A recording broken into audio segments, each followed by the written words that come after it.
What's up guys, it's Lighter Taylor and today I'm bringing you my art journey. In the background you'll be able to see a sketchless tiger study I did earlier today, so I hope you enjoy that. This video will act more like a time capsule than anything, and I am by no means a successful or well-known artist, but that is the goal. My art journey begins in primary school. A classmate's mother acted as our art teacher and she told me to never stop drawing, or something along those lines. I exhibited some loose artistic skill in my younger years, but I thought nothing of it as I was, at the time, an aspiring poet and author, something I actually still carry to some degree today. Roughly 2 years later, I met someone in secondary school who introduced me to the Warrior Cats community. This sounds irrelevant, but let me explain, and it will be important for later. The Warrior Cats community is almost wholly dominated by artists, and the virtual place I spent most of my time was exactly that. It was full of artists, and this opened me up to a little website called DeviantArt. Oh yeah. Fast forward another year, I'm in year 9, and it's that time where we had to pick our 4 core subjects to study for the last 2 years of secondary school. I had at the time been doing very well in art. I discovered I had a knack for chalk pastels and painting on wood. Even then, I had absolutely no intention to take art. I wanted to be a scientist, a biologist, and write fiction. However, with a little nudge from my art teacher, who, although scary, was a pivotal person in me becoming an artist, I half-heartedly took an art GCSE paired with a graphic design BTEC on the side, which is where I first learned to use Photoshop. And for 2 years, I strongly disliked almost every minute of art GCSE and loved graphic design. I was stressed and frustrated, my art was tight and stiff and lacked any sort of feeling, and in the background I was suffering with just a real deep unhappiness in my personal life. By the end of my art GCSE, after getting the help I needed for my personal life and leaving DeviantArt and the internet behind, I had my heart set on digital art. An old sports injury to my left shoulder I had sustained as a child had come back with a vengeance, and the prospect of working with traditional media for 10 hours straight on a single piece just wasn't something I wanted.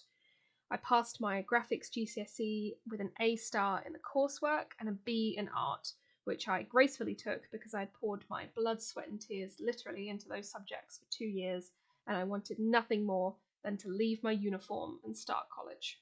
In college, I took up graphics, which was essentially both of my GCSEs combined. We experimented with different mediums and photographed still life and visited museums, and I got to learn the full ins and outs of Photoshop. At this point, I was using a mouse and keyboard, but I was desperate to get my hands on a digital tablet due to my shoulder injury. I even briefly took up frame-by-frame animation, but unfortunately my shoulder situation got worse, and I've since had to drop any ambition of becoming an animator. But maybe that's something for another time. So I completed all my college work, and it was the best 2 years of my life. It might have been overshadowed by my parents getting divorced or the trouble I had working retail, but I look back on college very fondly. I had no intention of going to university, never had, and while I was working on my art skills behind closed doors, my idea for a primary career changed weekly. It was police officer, then army soldier, then electrician, then aircraft engineer, then nothing really. Every time I thought about it, I came back to the same conclusion. I wanted to do art. I was in a position at the time where, even if I had not completed my last 2 graphics assignments, I would have achieved a distinction star anyway. Then, in early 2020, COVID-19 hit the world, and without even getting to say goodbye to all of my friends, my teachers, people I had lived by for the last 2 years, were all thrown into lockdown. Now, throwback to earlier when I mentioned Warrior Cats. I'd reignited my friendship with an old friend somewhere during college, an artist on a Warrior Cats forum I had met in late 2015 and am hip to hip with to this day. She convinced me to rejoin the Warriors community, and this is truly where I began to strive to be an artist for a living. I met old friends and made new friends, and for once I felt like I knew what I really wanted to do. So I started saving every paycheck, which wasn't hard since we were all locked inside.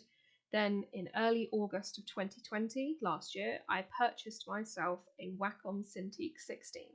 And as soon as it arrived, I spent hours, day after day, drawing lip studies, you know the ones, the shiny strawberry and ice lips, and cat characters and horses and everything else I could think of under the sun. I opened commissions. The art I was doing for DeviantArt points was very beginner, even though I had transferred my traditional skills into digital media. and I mean it was very beginner, but I was really proud of it. From here, everything sort of speeds up. I made the jump from lined, stylized art to sketchy block color art and so on and so forth, and I'm sort of at semi-realism at the moment. I improved weekly, and I still improve at a speed that honestly scares me sometimes. In about 3 weeks' time, I will have been digitally drawing for a whole year.